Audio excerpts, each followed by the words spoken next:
Dans ce cours, Al-Sheikh Abd al-Razzaq al-Badr commente la parole d'Ibn al-Qayyim rahimahullah au sujet de ceux qui se servent de la grande miséricorde d'Allah comme prétexte pour rester dans les péchés. Et il montre que cela ne relève pas du bon soupçon envers Allah, mais de l'une des formes les plus graves de l'illusion.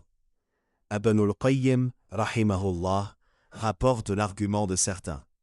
Un serviteur peut rester sur ses désobéissances tout en pensant bien de son Seigneur, parce qu'Allah est très large dans son pardon et sa miséricorde. Que rahmatahu sabaqat ghadabahu, sa miséricorde précède sa colère, que son châtiment ne lui apporte rien et que son pardon ne lui retire rien.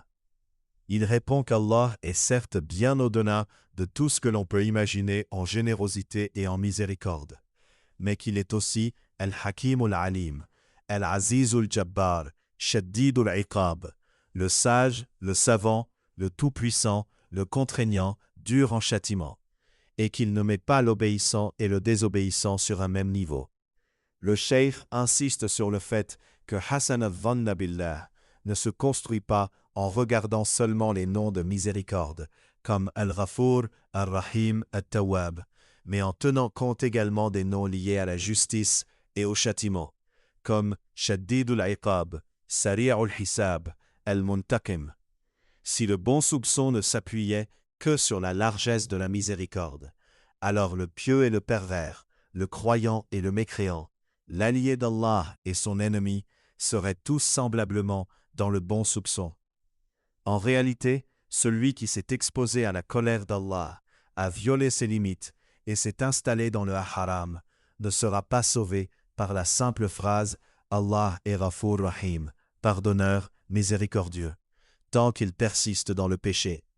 Ibn al-Qayyim rahimahullah explique que Hasan al-Dhann ne profite vraiment qu'à celui qui se repent sincèrement, regrette, abandonne la désobéissance, remplace ses mauvaises actions par de bonnes et entame le reste de sa vie dans l'obéissance, puis met son espoir en la miséricorde de son Seigneur. C'est cela, le bon soupçon authentique. Il cite le verset « Inna alladhina amanu, walladhina hajaru, wa jahadu fi sabilillah, ulaika yarjuna rahmatallah » et il en déduit que le vrai raja, espoir, est réservé aux gens de la foi, de l'hijra et du djihad dans le sentier d'Allah, ainsi qu'à la patience, non aux paresseux qui suivent simplement leur passion. Le cheikh décrit ensuite la réalité de notre époque. Beaucoup de gens ignorants s'appuient sur la miséricorde, le pardon et la générosité d'Allah, et lorsqu'on les reprend sur leurs fautes, ils répondent « Ton Seigneur est Ghafour Rahim, pardonneur miséricordieux », tout en restant installés dans les désobéissances. Il rappelle que la miséricorde d'Allah est certes vaste, mais qu'il a dit « فَسَأَكْتُبُهَا لِلَّذِينَ يَتَّقُونَ وَيُؤْتُونَ الزَّكَاةَ وَالَّذِينَ هُمْ بِآيَاتِنَا يُؤْمِنُونَ » Ainsi, la miséricorde n'est pas une promesse générale pour quiconque, mais une faveur écrite pour les muttaqin, les pieux qui obéissent à Allah.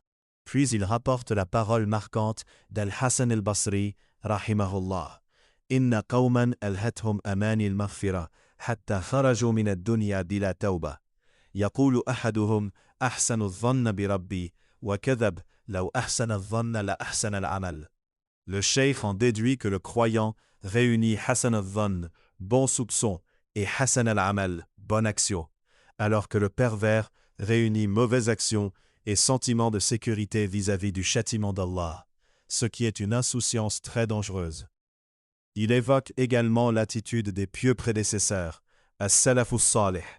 Ils multipliaient les bonnes œuvres, la prière, le jeûne et la charité, tout en ayant une grande peur que leurs actes ne soient pas acceptés.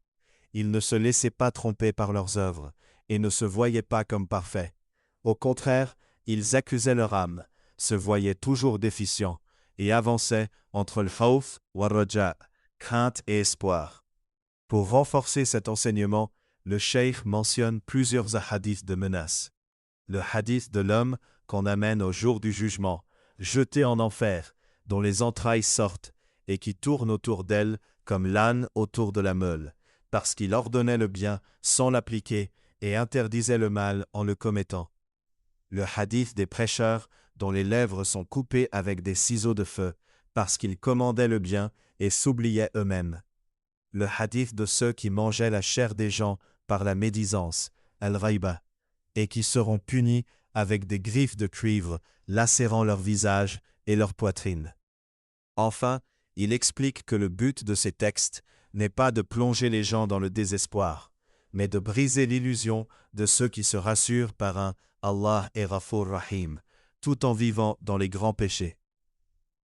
Le musulman sincère doit équilibrer al-khawf wa raja ma'al mahabba, crainte, espoir et amour, multiplier le repentir et demander souvent Ya muqallib al-qulub, thabbit qalbi ala dinik, que récitait fréquemment le prophète sallallahu alayhi wa sallam. Ainsi, son espoir devient un espoir qui pousse à l'obéissance et à la tawba, et non un faux espoir qui l'entraîne vers l'insouciance et la perte.